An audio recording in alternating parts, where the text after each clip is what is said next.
Assalamualaikum warahmatullahi wabarakatuh. Alhamdulillah wassalatu wassalamu ala rasulillah amma ba'd. Hadirin dan pemirsa yang dirahmati Allah subhanahu wa ta'ala, pada episode yang ketiga ini kita melanjutkan jenis amalan yang diajarkan oleh Rasulullah SAW yang ternyata dapat memikat doa para malaikat, yaitu mendoakan seseorang di saat orang itu tidak tahu dirinya didoakan. Hal ini sebagaimana yang disabdakan oleh Rasulullah SAW dalam hadis yang diriwayatkan oleh Imam Muslim dari sahabat Abu Darda. Rasulullah SAW bersabda, "Ma min 'abdin muslimin yad'u li akhihi bi zuhril ghaib illa qala al malaku walaka bimithlim." Tidaklah seorang hamba muslim mendoakan saudaranya yang berada di tempat yang jauh, kecuali para malaikat akan menjawab atau mengaminkan doanya, "Semoga engkau mendapatkan yang setimpal." Ternyata di kalangan para ulama salafus soleh, apa yang diajarkan oleh Nabi Shallallahu Alaihi Wasallam ini dijadikan sebagai salah satu etika dalam berdoa.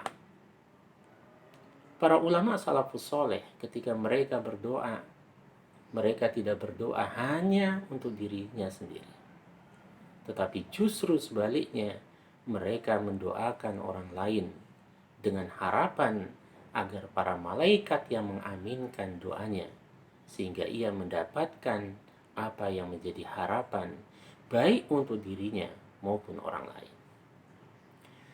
Dalam hadis riwayat Ahmad dengan sedikit redaksi yang berbeda, namun dengan substansi yang sama, Rasulullah SAW bersabda, "Inna da'watal muslim mustajabah."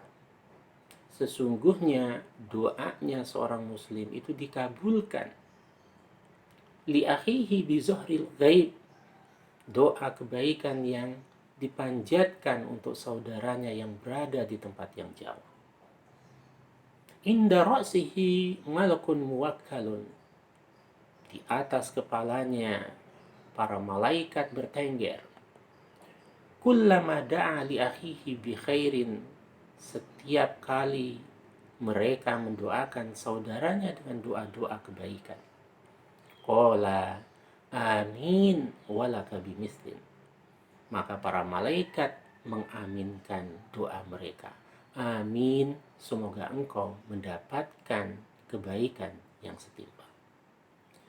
Tentu mafhum mukhalafahnya, ketika orang lain tidak pernah melakukan kezaliman, tidak pernah melakukan kesalahan kepada diri kita, lalu kita doakan mereka dengan doa-doa keburukan, maka pasti malaikat pun akan mengaminkan walaka bimithlim, semoga engkau mendapatkan keburukan yang setimpal.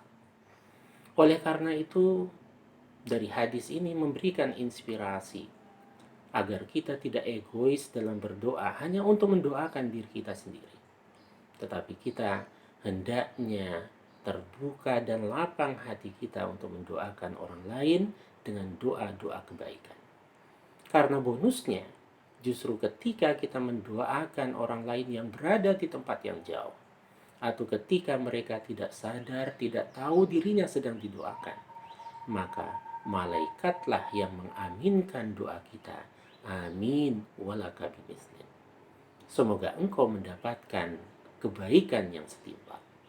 Sungguh betapa ringannya para malaikat mendoakan seorang hamba, seorang manusia, seorang muslim, ketika hatinya bersih dan terbuka dan selalu lapang untuk mendoakan kebaikan bagi orang-orang lain.